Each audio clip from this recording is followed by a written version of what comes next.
एक बार सभी सीधे बैठेंगे। सीधे बैठ करके उस परम पिता परमेश्वर का मुख्य निज नाम ओम का उच्चारण करेंगे मेरे साथ मिलकर।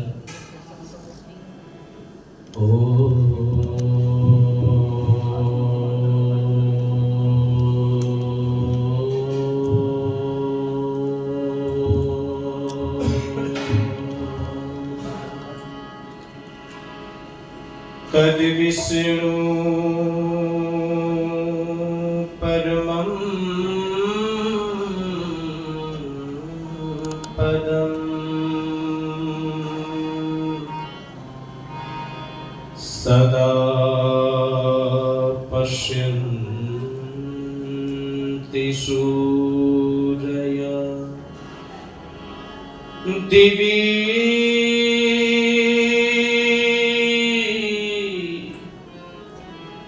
वचक्षुराततं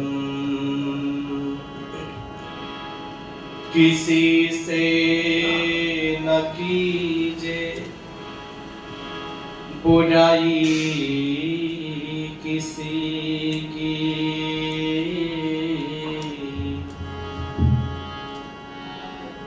अगर बन न पाए भलाई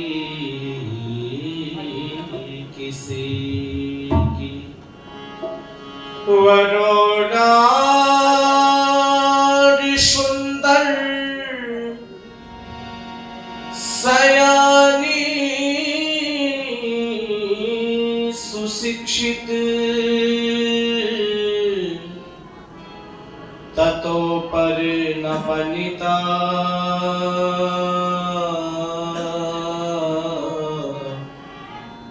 पराई किसी की। कमाओ विपुल धन परिश्रम से अपने, ठगो ढोंग से पर न पाई किसी की। रंगा श्यार वो है कदापि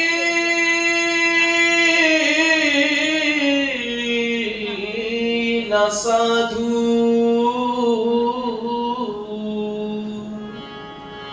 हरे जो न पीरा पराई किसी की। धर्म की राह से जो गुजर कर गए, जिंदगी का सुहाना सफर कर गए। धर्म की राह से जो गुजर कर गए, जिंदगी का सुहाना सफर कर गए। धर्म की राह से जो गुजर कर गए, जिंदगी का सुहाना सफर कर गए। जिंदगी का सुहाना सफर कर गए।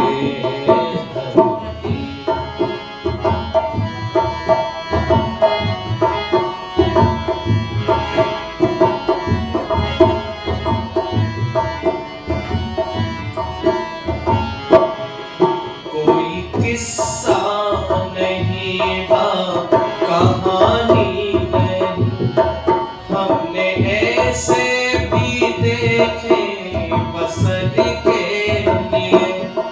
कोई किस्सा नहीं बा कहानी नहीं, हमने ऐसे भी देखे बसर के लिए।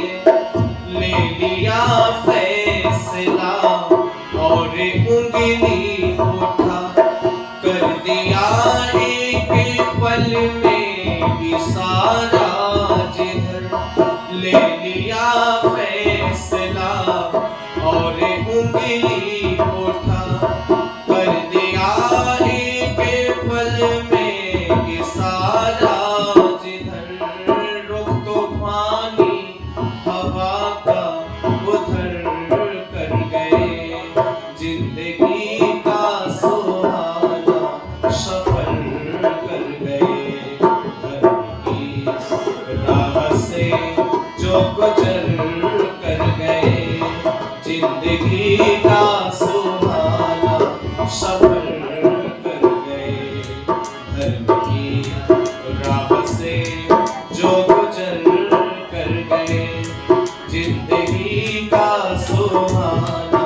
सफर कर गए।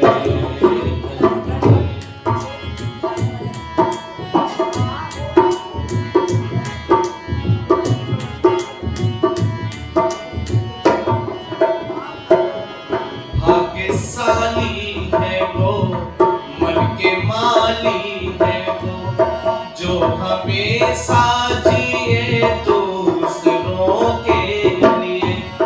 भाग्यशाली है वो, मन के माली है वो, जो हमेशा जिए दूसरों के लिए।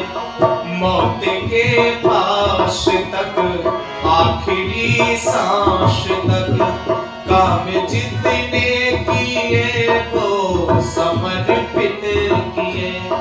मौत के पास तक, आखिरी सांस तक, काम जितने किए वो समर्पित किए। नाम सारे जहां में अमर कर गए, जिंदगी का सुहाना सफर कर गए।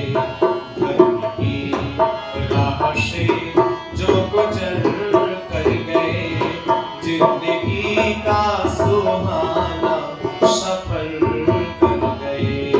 धर्म की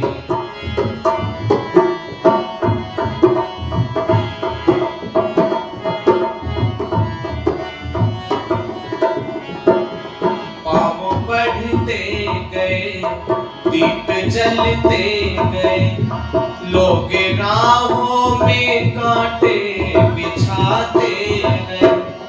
पाँव बढ़ते गए, दीप जलते गए, लोग राहों में कांटे बिछाते रहे। मस्त हर हाल में, मद भरी चाल में, हंसते हंसते कदम वो बढ़ाते गए। मस्त हर हाल में, मन भरी चाल में, हंसते हंसते कदम वो बढ़ाते गए। अपनी झोली को फूलों से भर कर गए, जिंदगी का सुहाना सफर कर गए। धर्म की राह से जो गुजर कर गए, जिंदगी का सुहाना सफर कर गए। धर्म की राह से जो गुजर कर गए, जिंदगी का सुहाना सफर कर गए।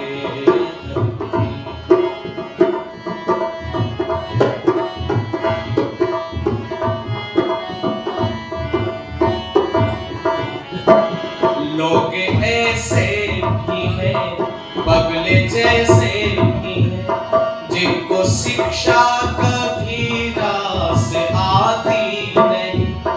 लोग ऐसे भी हैं, बगले जैसे भी हैं, जिनको शिक्षा कभी रास आती नहीं।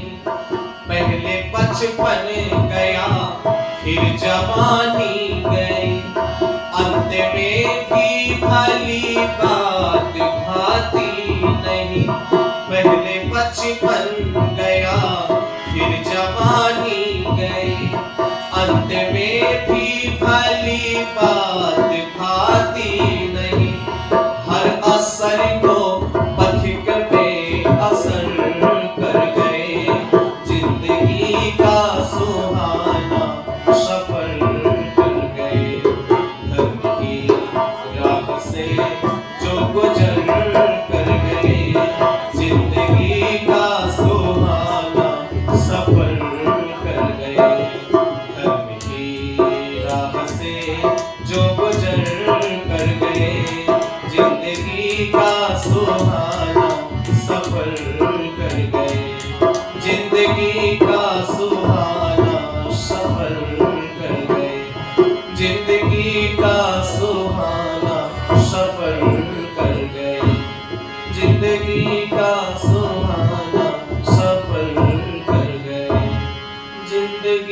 का सुहाना सफर कर गए। बहुत बहुत धन्यवाद। वैदिक वेदी पर उपस्थित आर्य जगत के सुप्रसिद्ध वैदिक विद्वान, मेरे बहुत ही आत्मीय आचार्य पूज्य डॉक्टर सुश्रुत जी श्यामश्रमी जी, जो कि पानीपत से आए हुए हैं। आर्य समाज जींद शहर के माननीय यशस्वी प्रधान श्रीमान राजवीर सिंह आर्य जी, आर्य समाज के मंत्री पद पर सुशोभित पूज्य माता विनीता आर्य जी, माननीय कोषाध्यक्ष जी श्री भ्राता नरेश आर्य जी, वंदनीय मेरी पूजनीय मातृशक्ति, अन्य आर्य समाजों से आए हुए मेरे समस्त पदाधिकारी वृंद, प्रिय संजय जी, धर्म के अभिलाषी बंधुओं, आपने संसार का सबसे पवित्र श्रेष्ठ कार्य किया, यज्ञ। और यज्ञ कितने चीजों से मिलकर के बना है? तो बोलते हैं देव पूजा, संगतिकरण और दान। आपने यज्ञो वही श्रेष्ठतम कर्म और अग्नि वही देवानाम मुखम। देवताओं का भी यदि पूजन अर्चन करना है तो उसका मुख्य क्या केंद्र क्या है, किसको कहा है? तो बोलते हैं अग्नि को कहा गया है। अग्नि के द्वारा समस्त देवताओं की जो है ना पूजा किया जा सकता है, अग्नि के अंदर वो सामर्थ्य है।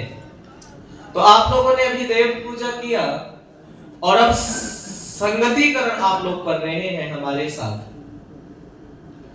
संगतिकरण का अभिप्राय क्या है? संगतिकरण अर्थात अच्छे लोगों का सत्संग करना ही संगतिकरण कहलाता है। मैं गीत के शब्द गा रहा था, पंक्तियां गा रहा था। धर्म की राह से जो गुजर कर गए, जिंदगी का सुहाना वो सफर कर गए। जो धर्म के लिए अपने आप को आहूत किया है, वो आज भी अमर है उनका नाम। योगेश्वर श्री कृष्ण चंद्र जी महाराज ने कहा था, धर्म एवा हतो हंति धर्मो रक्षति रक्षता। जो व्यक्ति धर्म की रक्षा करता है तो धर्म बोल दे उसकी रक्षा करता है। और कहते हैं जो धर्म को मार देता है तो बोलते हैं मरा हुआ धर्म उस व्यक्ति को बोलो मार देता है। इसलिए धर्म की रक्षा करना हमारा और आपका दायित्व तो बनता है। मुझे ये बताइए, मुसलमानों के बच्चों को ये नहीं कहना पड़ता कि चलो कुरान पढ़ने के लिए चलना है मस्जिद की ओर, वो स्वतः जाते हैं। अच्छा, अपने हिंदू भाइयों के बच्चों से पूछ लो कि अपना धर्म ग्रंथ क्या है। कल्पना कीजिएगा, कोई हिंदू बच्चा बता नहीं सकता कि अपना धर्म ग्रंथ क्या है। अच्छा, कहीं से बता भी देगा थोड़ा बहुत तो बोल देगा कि रामचरितमानस है, कोई कह देगा श्रीमद् भागवत गीता है। लेकिन किसी को ये पता नहीं है हमारे बच्चों को कि हमारा धार्मिक ग्रंथ क्या है। वो इनको पता ही नहीं है कि हमारा धार्मिक ग्रंथ वेद है। और वेद में भी कौन सा वेद हमारा धार्मिक ग्रंथ है? पहला ऋग्वेद। निवेदन मैं करना चाहता हूं, आप मुझे ये बताइए, परमपिता परमेश्वर सबको एक जैसा बनाता है या अलग अलग बनाता है? एक जैसा बनाता है ना। अच्छा, ये बताइए, हिंदू के बच्चे को अलग बनाता होगा, फिर मुसलमान के बच्चों को अलग बनाता होगा, ईसाई वालों के अलग बनाता होगा, क्योंकि धर्म ग्रंथ भी तो अलग अलग है सबके। बोलो जी, अलग अलग है ना। एक बार ऐसा हुआ कि एक हॉस्पिटल के अंदर एक हिंदू माँ ने बच्चे को जन्म दिया, एक मुसलमान माँ ने बच्चे को जन्म दिया और एक ईसाई मत के मानने वाली माँ ने बच्चे का जन्म दिया। जब डॉक्टर नर्स उन बच्चों को रेख देख में रख रही थी तो अकस्मात जो होती बच्चों की जो बच्चों का जो वो था ना विस्तार, वो अलग हो गया। उसमें पता नहीं चल रहा था कि कौन हिंदू का है, कौन मुसलमान का, कौन ईसाई का है। तो एक ने कहा कि क्या नाम है, एक काम करते हैं जी, कैसे इसका पता किया जाए? तो बोला डीएनए चेक किया जाए। तो एक आर्य समाज को मानने वाले व्यक्ति थे, उन्होंने कहा डीएनए क्यों चेक कर रहे हो? एक हिंदू का है, एक मुसलमान का है और एक ईसाई का है। एक काम करते हैं डॉक्टर साहब, आप सुई चुभाओ बच्चों के अंदर, और जो यदि बोले आ ई उ री री ए आई ओ औ तो समझना ये हिंदू का बच्चा है। अच्छा, और जो बोले क्या नाम है अल्लाह उल्लाह उल्लाह से बोले तो समझ लेना ये मुसलमानों का है। और यदि तीसरे बच्चे को जो माना वो यदि A B C D E F G H I J K L M N O P बोले तो समझ लेना ये ईसाई मत को मानने वाला है, क्योंकि हमारे जो धर्म ग्रंथ है वो वेद है, संस्कृत भाषा में है, और मुसलमानों के जो है ना वो उर्दू भाषा में है, और जो ईसाई मत को मानने वाले हैं वो अंग्रेजी भाषा में है। तो अलग अलग रोएंगे। अच्छा ये बोलो बच्चे अलग अलग रोए या एक जैसे रोए? एक जैसे रोए ना, तो इससे पता चलता है कि परमपिता बनाने वाला सबको एक ही है। माने जरूर चाहे हम अनेक हो, तेरा हर हाल में तू, हर देश में तू, तेरे नाम अनेक पर तू एक ही है। वो परमपिता परमेश्वर एक ही है। और मैं भी इस बात को कहा करता हूं कि एकम विप्रा बहुधा वदंती, एक ही है लेकिन वो बहुत नामों से जाना जाता है। लेकिन परमेश्वर का मुख्य नाम क्या है जी? ओम है। और निवेदन मैं करना चाहता हूं, जो व्यक्ति धर्म के लिए जीता है तो कहते हैं धर्म उसकी भी रक्षा करता है। हमारा दायित्व तो बनता है, हमारा ये होना चाहिए, हमारा खुद की प्रतिज्ञाएं होनी चाहिए कि हमें अपने धर्म की खातिर किस प्रकार की तैयारियां करनी है। आज बच्चों के अंदर वो संस्कार नहीं दिए गए। आज बच्चा नहीं बता सकता मर्यादा पुरुषोत्तम श्री रामचंद्र जी महाराज के पिता का नाम, उसके दादा का नाम नहीं बता सकता, उनको पता ही नहीं है। निवेदन मैं करना चाहता हूं, श्री कृष्ण चंद्र जी महाराज ने धर्म की स्थापना के लिए अपना जीवन जिया था। और ध्यान देना, धर्म के लिए ही उन्होंने अपनी सर्वस्व नीतियों को अपनाया था। निवेदन मैं करना चाहता हूं आप सभी के मध्य में, जो व्यक्ति धर्म के लिए जीता है धर्म उसकी भी रक्षा करता है। इसलिए धर्म की रक्षा करना मेरा और आपका दायित्व बनता है। आज भी हम जो है ना इस स्वप्न में जी रहे हैं कि कोई जन्म लेगा, कोई अवतार आएगा, है जी, और जो हमारी रक्षा करेगा। आज भी बहुत से लोग इस प्रकार से जी रहे हैं कि कोई आएगा फिर से हमें बचाएगा। स्वामी दयानंद आए थे, उन्होंने हमें बचाया। शंकराचार्य आए थे, उन्होंने हमें जगाया।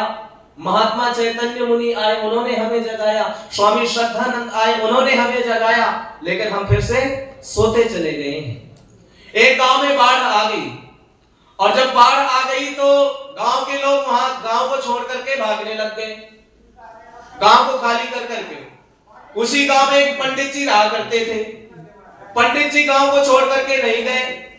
लोगों ने कहा कि बाढ़ और ज्यादा अधिक प्रभाव हो रहा है, बाढ़ का एक काम करो, पंडित जी आप भी चलो, आप हमारे पुरोहित हो, आपकी रक्षा करना हमारा दायित्व बनता है। पंडित जी ने कहा नहीं, यदि मैंने परमात्मा की स्तुति की है, परमात्मा की पूजन किया, अर्चन किया है तो वो मेरी अवश्य रक्षा करेगा, मैं नहीं जाने वाला। कहते हैं कि बाढ़ का प्रकोप और ज्यादा अधिक बढ़ गया। लोगों को और चिंता हुई कि पुरोहित जी अब पता नहीं बचेंगे या मर जाएंगे। एक काम करते हैं, दोबारा चलते हैं, पंडित जी को लेकर के आएंगे। गांव के लोग दोबारा गए और दोबारा जाकर के कहा पंडित जी देखो बाढ़ बहुत ज्यादा आ चुकी है, बचना मुश्किल हो जाएगा, एक काम करो आप हमारे साथ चलो। पंडित जी ने कहा नहीं मैं नहीं जाऊंगा, आप जाओ, मेरी रक्षा करने वाला तो वो भगवान है, वो मेरी रक्षा करेगा। कहते हैं कि इतना ज्यादा पानी आ गया कि वो जो मंदिर था ना, मंदिर की चोटी तक आ गया पानी। पंडित जी चोटी पर जो है ना बैठे हुए हैं, मंदिर की चोटी पर। प्रशासनिक अधिकारियों को ये खबर की गई, सरकार को खबर की गई कि हमारे पुरोहित जी को बचाया जाए। कहते हैं प्रशासनिक अधिकारियों ने अपना हेलीकॉप्टर लेकर के पंडित जी की जान बचाने के लिए गए। पंडित जी से कहा एक काम करो, आप सीढ़ियों से हेलीकॉप्टर पर आ जाओ, आपकी जान बचा ली जाएगी। पंडित जी कहते नहीं आप जाओ, मेरी रक्षा करने वाला तो वो परमपिता परमेश्वर है, वो मेरी रक्षा करेगा। कहते हैं कि वो मंदिर जो है ना टूट करके गिर गया, पंडित जी भी मर गए। जब पंडित जी मर गए तो भगवान के पास पहुंचे और भगवान से प्रार्थना किया कि भगवान मैंने तेरी सच्चे मन से भक्ति की, फिर भी तूने मेरी रक्षा नहीं की, तूने मेरे साथ नाइंसाफी किया है। तो भगवान कहता है कैसी बात करता है तू मूर्ख, मैंने तेरी रक्षा ही की है। बोला कैसे? बोला ये बता गांव के लोग तेरे पास कितने बार आए? 2 बार आए, 3 बार आए, लेकिन तुमने क्या कहा? भगवान मेरी रक्षा करेगा। मैंने तुझे बचाने के लिए 1 बार नहीं, 2 बार नहीं, 3 बार तुझे तेरे पास भेजा, लेकिन तू मुझे समझ नहीं पाया। तो ध्यान देना, जो हमारे महापुरुष आते हैं वो हमें जगाने का काम करते हैं, लेकिन फिर भी हम इसी में लगे रहते हैं कि अभी फिर कोई आएगा, फिर हमें कोई जगाएगा। निवेदन मैं करना चाहता हूं, परमात्मा हमें पल पल पर बचाने का कार्य करता है। और यदि आज भी नहीं आप जगे तो आने वाली ये स्थिति होने वाली है इस देश की कि आप खुद देख लीजिएगा। इसलिए मैं कहना चाहता हूं, अरे मित्रता की परिभाषा क्या होती है? योगेश्वर श्री कृष्ण चंद्र जी महाराज से पूछो, मित्र किसे कहते हैं? निवेदन मैं करना चाहता हूं, जिस समय उनकी पत्नी का नाम सुशीला था, श्री कृष्ण की, और श्री कृष्ण की पत्नी सुशीला ने जब अपने पति को देखा तो सुदामा जी ने कह पड़े कि पत्नी हूं तो मैं गरीब, लेकिन बड़े मित्रों, मेरे बड़े बड़े लोग मित्र हैं, द्वारकाधीश योगेश्वर कृष्ण मेरा परम मित्र है। तो सुशीला ने कहा कि महाराज, जब इतने बड़े आपके मित्र हैं तो उनके पास जाकर के कुछ सहायता क्यों नहीं लेते हो? निवेदन मैं करना चाहता हूं, थोड़ा सा चावल लेकर के सुशीला ने दिया है और कहा है जाओ कृष्ण के पास, उनसे कुछ सहायता मांगो, क्योंकि मित्र उसी को कहते हैं आपतगतम चन जहाति ददाति काले सममित्र लक्षण विदम प्रवदन्ति संताः। आपत्ति के काल में जो मित्र दूसरे मित्र की सहायता करे उसी को ही परम मित्र कहते हैं। कहते हैं कि जब पहुंचे हैं योगेश्वर कृष्ण, फटी सी धोती, गंदे से वस्त्र पहने हुए, और अपने आप को कहते हैं कि जाओ कृष्ण का मैं मित्र हूं, जाकर के बता दो कि उनका मित्र सुदामा आया है। निवेदन मैं करना चाहता हूं, मानो वो कह रहा है श्री कृष्ण चंद्र जी महाराज से, सुदामा कि कोई घनश्याम से कह दो तुम्हारा यार आया है, तुम्हारा यार आया है। कोई घनश्याम से कह दो तुम्हारा यार आया है, तुम्हारा यार आया है। कोई घनश्याम से कह दो तुम्हारा यार आया है, तुम्हारा यार आया है। सुदामा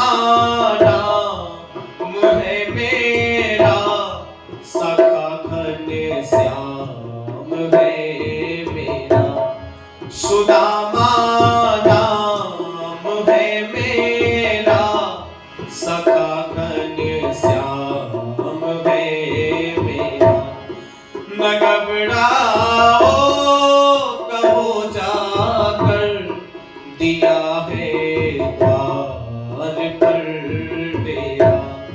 न घबराओ कहो जाकर, दिया है द्वार पर डेरा। नहीं है साथ में कुछ दिन वही अधिकार आया है, तुम्हारा याद आया है। कोई घनश्याम से कह दो तुम्हारा याद आया है, तुम्हारा याद आया है। कोई घनश्याम से कह दो तुम्हारा याद आया है, तुम्हारा याद आया है, तुम्हारा याद आया है, तुम्हारा याद आया है।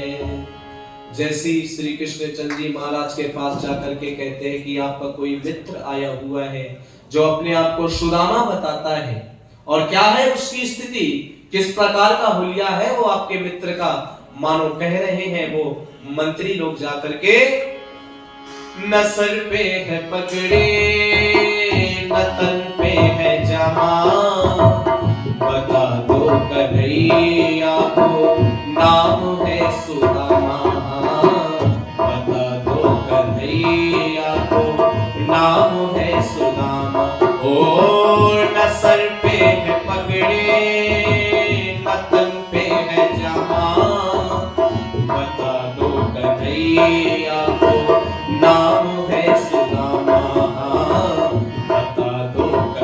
आपको नाम है सुदामा।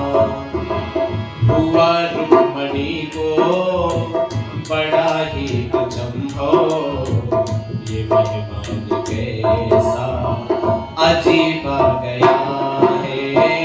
अरे द्वारपालो कन्हैया से कह दो, इधर पे सुदामा गरीब आ गया है। जैसे जाकर के बताया है कि ना तो सर पर पगड़ी है, ना कुछ पहने हुए है, वस्त्र भी फटे से हुए हैं, लेकिन अपने आप को आपका मित्र बता रहा है। यो कह रहा है कि नाम बता देना सुदामा। और ध्यान देना, आज कैसे मित्र हैं।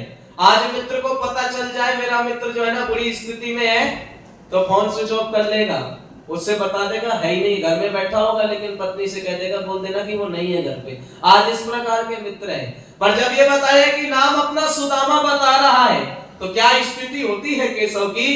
सुनते ही दौड़े चले आए मोहन, लगाया गले से सुदामा को मोहन। हाँ, सुदामा को मोहन हो।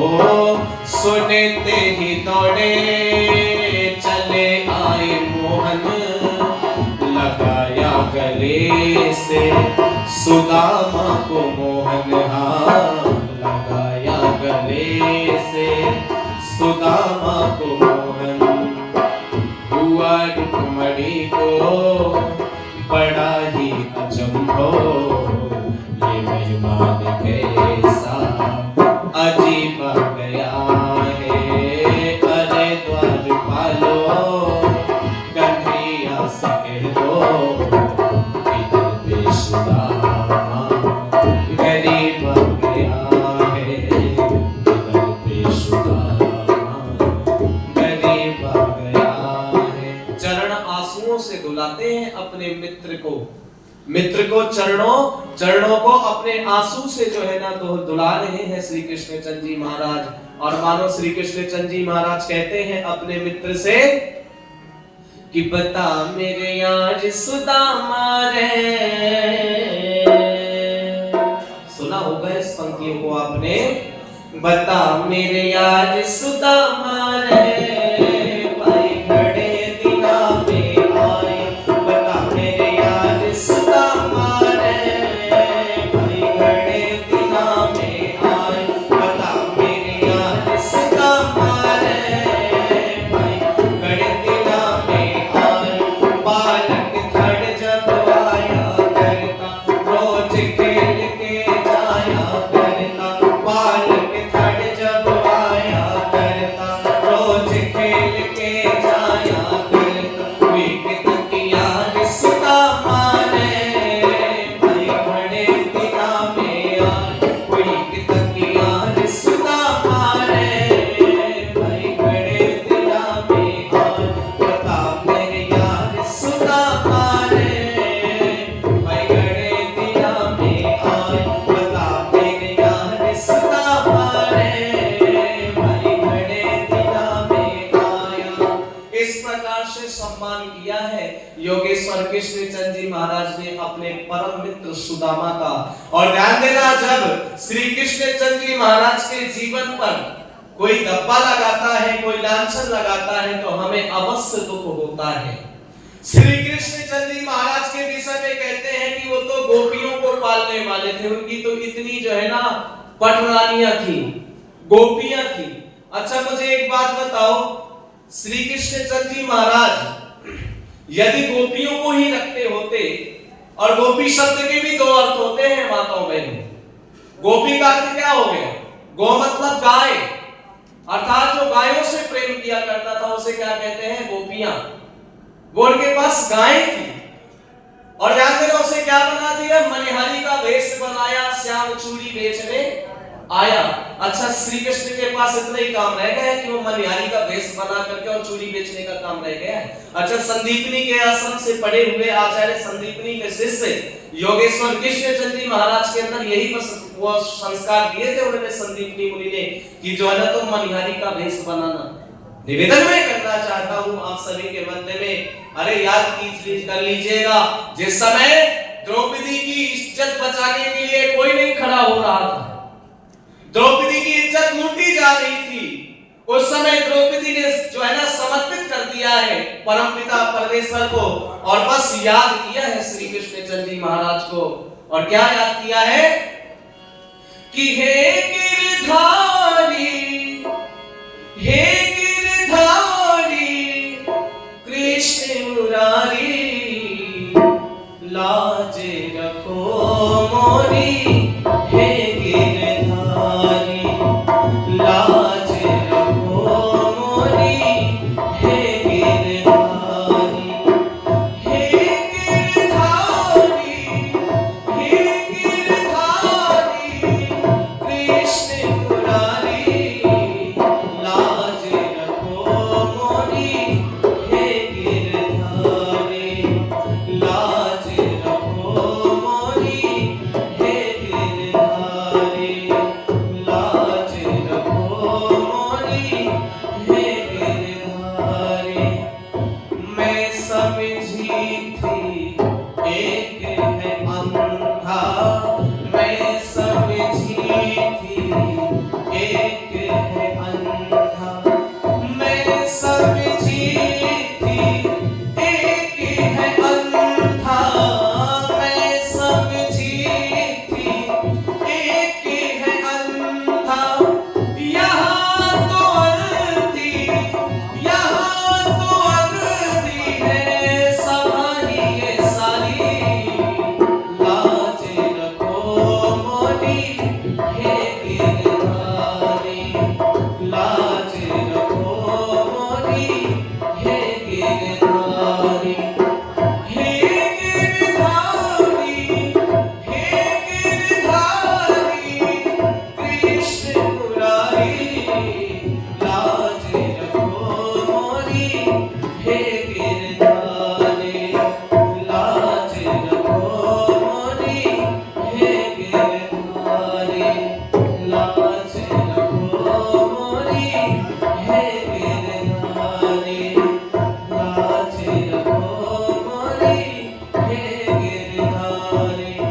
अब कहूँ किसे पर आस करूं मैं, अब कहूँ किसे पर आस करूं मैं, अब कहूँ किसे पर आस करूं मैं, अब कहूँ किसे पर आस करूं मैं, यहाँ तो बैठे, यहाँ तो बैठे हैं सभी ही जुआरी, लाज रखो मोरी, हे गिरधारी लाज रखो मोरी, हे गिरधारी लाज रखो मोरी, हे गिरधारी।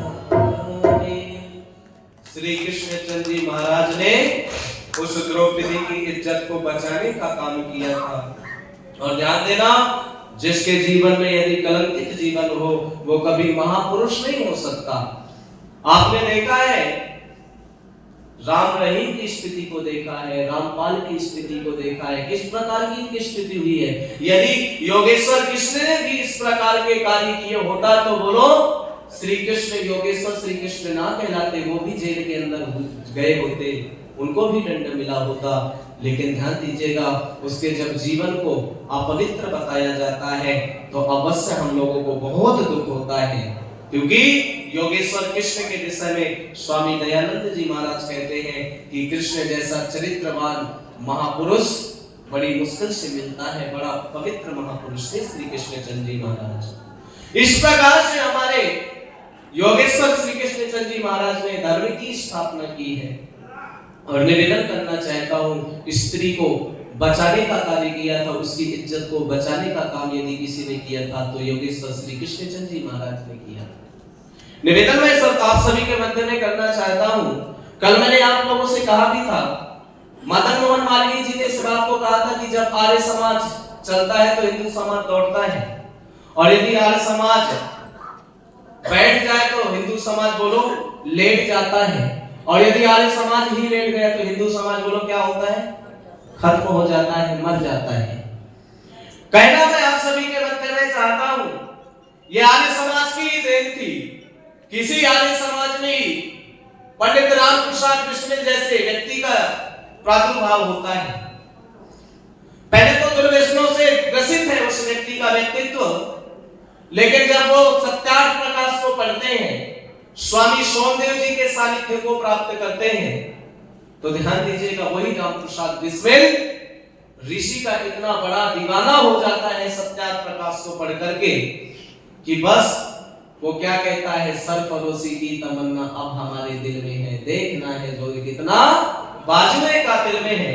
उनके पिताजी ने ये कहा था कि या तो फिर आप आर्य समाज में जाना छोड़ दो रामप्रसाद, या तो फिर घर का त्याग कर दो। तो रामप्रसाद बिस्मिल ने कहा था, पिताजी घर को तो त्याग सकता हूं लेकिन आर्य समाज को नहीं त्याग सकता। किस लिए कहा था पिताजी ने कि बेटा या तो आर्य समाज को त्याग दो या तो फिर घर को तो त्याग दो? तो ध्यान दीजिएगा उस समय जो आर्य समाज में आया करते थे ना वो युवक, वो या तो समाज के लिए जीवन दे दिया करते थे या तो राष्ट्र के लिए जीवन दे दिया करते थे। अस्तु में निवेदन करना लगा हूं आप सभी के मध्य में, हमारी भारत की माताएं बड़ी अद्भुत हुआ करती हैं। वो देखा करती है कि मेरी परीक्षा में मेरा पुत्र कितना सफल है। रामप्रसाद बिस्मिल की मां जिस समय फांसी होने वाली है, रामप्रसाद को उनकी मां उनकी परीक्षा लेने के लिए गई और ये कहा है कि बेटा तू कहे तो इन अंग्रेजों के सामने मैं अपनी झोली फैला करके, आंचल फैला करके मैं तेरी जान की भीख मांगू। जब इस बात को कहा रामप्रसाद बिस्मिल के सामने, तो रामप्रसाद बिस्मिल कहता है कि ये बता, तू सच सच बता, तू मेरी मां है या कोई और है? मेरी मां तो वो है जो मेरी मां कहा करती थी कि बेटा मैंने तेरा जन्म दिया है तुझे, तो इस मातृभूमि ने तेरा निर्माण किया है, बेटा इसकी रक्षा करना तेरा दायित्व बनता है। और आज ये मेरी मां मेरे पास आकर के मुझसे कहती है तू कहे तो मैं आंचल फैला लूं इन अंग्रेजों के सामने। मानो रामप्रसाद कहता है कि तू मेरी मां नहीं हो सकती। और क्या कहता है रामप्रसाद बिस्मिल कि चुराया है कहां से सच बता, तूने अरी बुढ़िया चुराया है कहां से सच बता, तूने अरी बुढ़िया तेरे कायर विचारों से, तेरे कायर विचारों से मेरा कुछ मेल खाता ना, चली जा दूर नजरों से, चली जा दूर नजरों से, तेरा उपदेश बाता ना, चली जा दूर नजरों से, चली जा दूर नजरों से, तेरा उपदेश बाता ना, चली जा दूर नजरों से। और क्या कहता है रामप्रसाद बिस्मिल अपनी मां से, ओ मां ओ मरूंगर देश पर हंस कर जमाना गीत गाएगा, मरूंगर देश पर हंस कर जमाना गीत गाएगा, कोई सुख पाल कायर के, कोई सुख पाल कायर के, कभी भी गीत गाता ना, चली जा दूर नजरों से, तेरा उपदेश बाता ना, चली जा दूर नजरों से। रामप्रसाद बिस्मिल अपनी मां से कहता है कि मां तू मेरे नजरों से ओझल हो जा, हट जा मेरी नजरों के सामने से, तू मेरी मां नहीं हो सकती तो कोई और है। अरे तुझे याद है मरूंगर देश पर हंसकर जमाना गीत गाएगा। ये भारत देश, ये आर्यरत देश जो है ना, ये वीरों की भूमि है।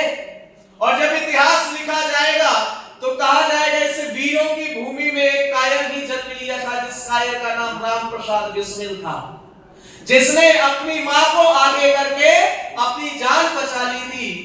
अरे मरु कर देश पर हंसकर मां, जमाना गीत गाएगा, कोई सुख बाल कायर के कभी भी गीत गाता ना।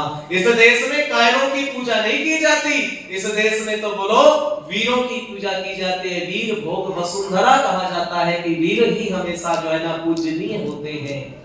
ओ मेरी मां, मैं जो है ना मरने के लिए तैयार हूं, लेकिन ऐसा कलंक लगाने के लिए तैयार नहीं हूं। तब राम प्रसाद बिस्मिल की मां मुस्कुरा रही है और आंखों में आंसू लिए हुए राम प्रसाद बिस्मिल से कहती है, राम प्रसाद आज मेरी कोख धन्य हो गई तुझे ऐसे सुपूत को जन्म दे करके। अरे मैं तो तेरी परीक्षा ले रही थी, आज धन्य हो गई तेरी मां, धन्य हो गई इस जन्मी मां की ये कोख जो तुझ जैसे वीर सपूत को जन्म दिया है। तू मेरी परीक्षा में सफल रहा मेरे बेटे राम प्रसाद, तू मेरी परीक्षा में सफल रहा। चूम रही है राम प्रसाद बिस्मिल की मां अपने बेटे को, बालों को सूंघ रही है और सूंघते हुए जा कह रही है कि राम प्रसाद आखिरी बार मुस्कुरा दे, मैं तेरी मुस्कुराहट देखना चाहती हूं मेरे लाल, एक बार मुस्कुरा दे, तेरी आंखों से मैं मुस्कुराहट देखना चाहती हूं।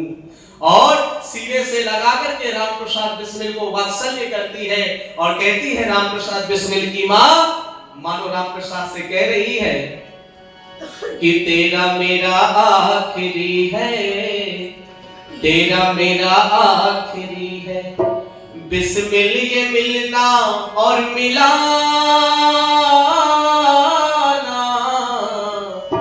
बिस्मिल ये मिलना और मिलाना, जरा मुस्कुराना, जरा मुस्कुराना, जरा मुस्कुराना, फांसी पे जाना, तेरा मेरा आखिरी है, तेरा मेरा आखिरी है, बिस्मिल ये मिलना और मिलाना, बिस्मिल ये मिलना और मिलाना,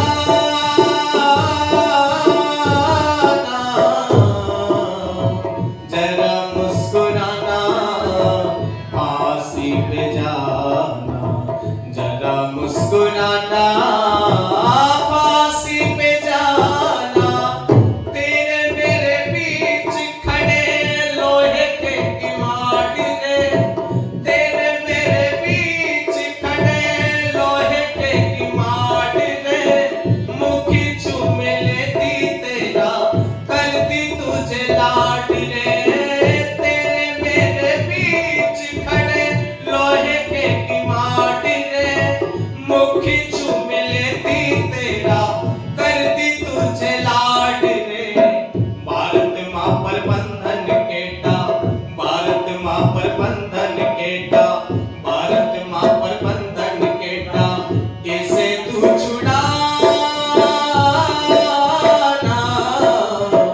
जरा मुस्कुराना, जरा मुस्कुराना, जरा मुस्कुराना, फांसी पे जाना, तेरा मेरा आखिरी है, तेरा मेरा आखिरी है, बिस्मिल ये मिलना और मिलाना,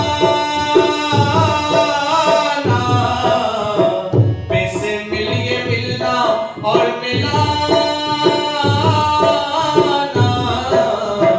जरा मुस्कुराना, जरा मुस्कुराना, जरा मुस्कुराना, फांसी पे जाना। और राम प्रसाद बिस्मिल की मां कहती है कि बेटा,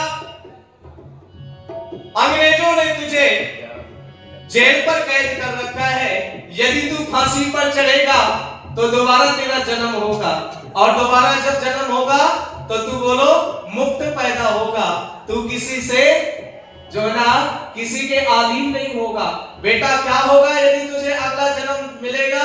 तो बोलती है राम प्रसाद बिस्मिल की मां आशीर्वाद देते हुए राम प्रसाद बिस्मिल से, मर कर दोबारा नई जिंदगी तू पाएगा, मर कर दोबारा नई जिंदगी तू पाएगा, मुझे है विश्वास इसी देश में तू आएगा,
प्रसाद बिस्मिल की मां कहती है कि आज तू मेरी परीक्षा में सफल रहा। मैं देखना चाहती थी कि मैंने जिस पुत्र को जन्म दिया है, जिसको मैंने अपने स्वप्न दिए थे, क्या मेरा राम प्रसाद वही राम प्रसाद है? आज तुझे फांसी होने वाली है, कहीं तेरा बदल तो नहीं गया, तेरे विचार तो परिवर्तित तो नहीं हुए हैं। मैं देखना चाहती थी कि मेरा बेटा शेर ही है या नहीं है। आज धन्य हो गई मेरी कोख जो तुझ जैसे राम प्रसाद को मैंने जन्म दिया है। और राम प्रसाद को आशीर्वाद देती हुई उसकी मां कहती है, मरकर दोबारा नई जिंदगी तू पाएगा। परमात्मा से मैं भी प्रार्थना करती हूँ मेरे लाल राम प्रसाद, अगला जन्म से फिर भी मैं तेरी मां हूं और तू मेरी गोद से फिर जब दोबारा जन्म ले और जन्म लेकर के फिर इस मातृभूमि की रक्षा करे। मैं ऐसी परमात्मा से प्रार्थना करती हूँ। निवेदन मैं करना चाहता हूँ आप सभी के मध्य में, राम प्रसाद बिस्मिल की मां का ये बलिदान कभी भूला नहीं जा सकता। हंसते हुए कहती है अपने बेटे राम प्रसाद को कि जा बेटा फांसी पे चढ़, ऐसी कोई मां हो सकती है?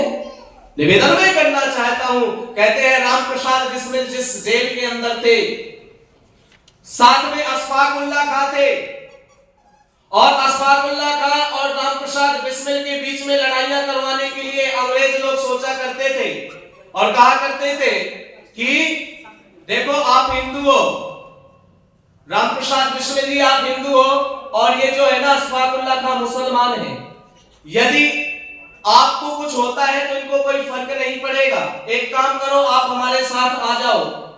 देखते थे कि राम प्रसाद बिस्मिल उनके उसमें नहीं आ रहे हैं, तो जाकर के अशफाकुल्लाह खां के पास जाकर के कहा करते थे, अशफाकुल्लाह खां हो सकता है ये हिंदू है, आप मुसलमान हो, हम आपको अपना लेंगे, एक काम करो इस राम प्रसाद का चक्कर छोड़ो, तुम बताओ सारे जो है ना गुप्त खजानों की जानकारी दो। तो ध्यान दीजिएगा क्या कहा था अशफाकुल्लाह खां ने। अशफाकुल्लाह खां ने कहा था क्रांतिकारियों का खून अलग अलग नहीं होता, क्रांतिकारियों का खून एक जैसा होता है। जो देश के लिए लड़ते हैं, जो देश के लिए लड़ा करते हैं, सैनिक का खून एक सा होता है। भले ही हमारे मत पंथ अलग अलग हो, लेकिन आजादी के परवानों का रक्त एक जैसा होता है। और ध्यान दीजिएगा आप सभी के मध्य में कहना चाहता हूं, गले से लग रहे हैं राम प्रसाद बिस्मिल और अशफाकुल्लाह खां। जब गले से लग रहे हैं तो अशफाकुल्लाह खां एक ही बात कहता है, पंडित जी आपके सनातन धर्म में, आपके वैदिक धर्म में पुनः जो है ना जन्म की बात की गई है, आपको तो दोबारा जन्म मिल जाएगा, लेकिन मेरे कुरान में मुझे दोबारा जन्म की स्वीकृति नहीं देता। पर भगवान से प्रार्थना करना शायद मेरा भी दोबारा जन्म हो तो फिर से हम इस मातृभूमि के लिए मरे, इस मातृभूमि के लिए मरे। ये परिकल्पना कहाँ की थी? ये केवल सत्यार्थ प्रकाश की ही परिकल्पना थी। सत्यार्थ प्रकाश को पढ़कर के उन्होंने आजादी की लड़ाई को लड़ना सीखा था। पढ़ पढ़कर सत्यार्थ प्रकाश सभी नाचे थे, खुश हो होकर मृत्यु पत्र खुद ही बांचे थे। श्याम कृष्ण वर्मा सावरकर भी क्या कम थे, दुर्गा भाभी शेखर के क्या गजब कदम थे। दर्दी बार इनकलाबों से थर आई थी, सच कहता हूं तभी आजादी आई थी, सच कहता हूं तभी आजादी आई थी। ये सत्यार्थ प्रकाश का ही कमाल था। और गुरुदत्त विद्यार्थी स्वयं इस बात को लिखता है कि मेरी पूरी संपत्ति क्यों न ले ली जाए, और सत्यार्थ प्रकाश के यदि मूल्य को कहा जाए तो भी मेरी संपत्ति कम पड़ जाएगी। सत्यार्थ प्रकाश अमूल्य है, इसकी कोई मूल्य नहीं दे सकता। निवेदन मैं करना चाहता हूं, और क्या कहता है वही गुरुदत्त विद्यार्थी कि मैंने जितनी बार सत्यार्थ प्रकाश को पढ़ा उतनी बार ही मैंने कुछ उसमें नया पाया है, उतनी ही बार मैंने कुछ उसमें नया पाया है। निवेदन मैं करना चाहता हूं आप सभी के मध्य में, इस प्रकार से राम प्रसाद बिस्मिल ने इस राष्ट्र की आजादी के लिए, इस मातृभूमि की रक्षा के लिए अपना बलिदान दिया था, अपना वीर गति को प्राप्त हुए थे। ये किनसे प्रेरणा प्राप्त थे? ये केवल ऋषि दयानंद सरस्वती जी महाराज से प्रेरणा प्राप्त थे। और आजादी को भीख न समझो, कीमत दी है, देकर अपना लाल लहू ये रंगत दी है।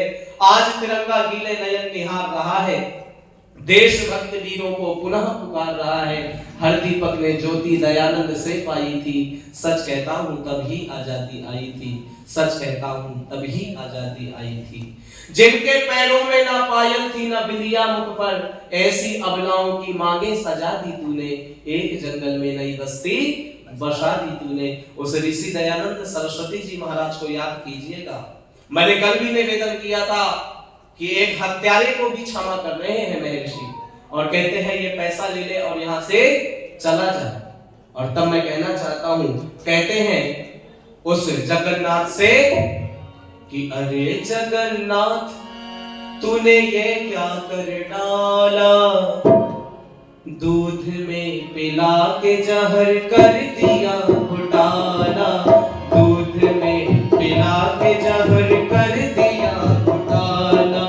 अरे जगन्नाथ तूने ये क्या कर डाला, अरे जगन्नाथ तूने ये क्या कर डाला, दूध में पिला के जहर कर दिया घोटाला, दूध में पिला के जहर कर दिया घोटाला, दूध में पिला के जहर कर दिया घोटाला।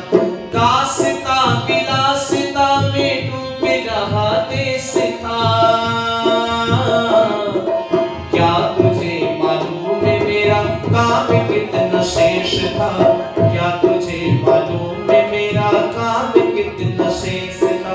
दासता विलासिता में डूब रहा देश था, क्या तुझे शेष था, क्या तुझे मालूम है मेरा काम कितना शेष था। बड़ी हसरतों से इसे भंवर से निकाला, बड़ी हसरतों से इसे भंवर से निकाला, दूध में मिला के जहर कर दिया घोटाला, दूध में मिला के जहर कर दिया घोटाला। और महर्षि कहते हैं उस जगन्नाथ से, लग रहा है अब तो ये शरीर छूट जाएगा, वेद भाष स्वप्न बीच में ही टूट जाएगा, वेद भाष स्वप्न बीच में ही टूट जाएगा। लग रहा है अब तो ये शरीर छूट जाएगा, वेद भाष स्वप्न बीच में ही टूट जाएगा, वेद भाष स्वप्न बीच में ही टूट जाएगा। वेद भाष रुक गया तो होगा ना उजाला, वेद भाष रुक गया तो होगा ना उजाला, दूध में मिला के जहर कर दिया घोटाला, दूध में मिला के जहर कर दिया घोटाला। अरे जगन्नाथ तूने ये क्या कर डाला, दूध में मिला के जहर कर दिया घोटाला, दूध में मिला के जहर कर दिया घोटाला। मैं न हूं या ना रहूं इस बात का गम नहीं, गम है सिर्फ वेद भाष का किसी में दम नहीं, गम है सिर्फ वेद भाष का किसी में दम नहीं। मैं न हूं या ना रहूं इस बात का गम नहीं, गम है सिर्फ वेद भाष का किसी में दम नहीं, गम है सिर्फ वेद भाष का किसी में दम नहीं। वेद भाष रुक गया तो होगा ना उजाला, सबकी दृष्टियों में यही काम था निराला, दूध में मिला के जहर कर दिया घोटाला, दूध में मिला के जहर कर दिया घोटाला। अरे जगन्नाथ तूने ये क्या कर डाला, दूध में मिला के जहर कर दिया घोटाला, दूध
हूँ, ढूंढो इतिहास न मिला कोई ऋषि तुझ जैसा।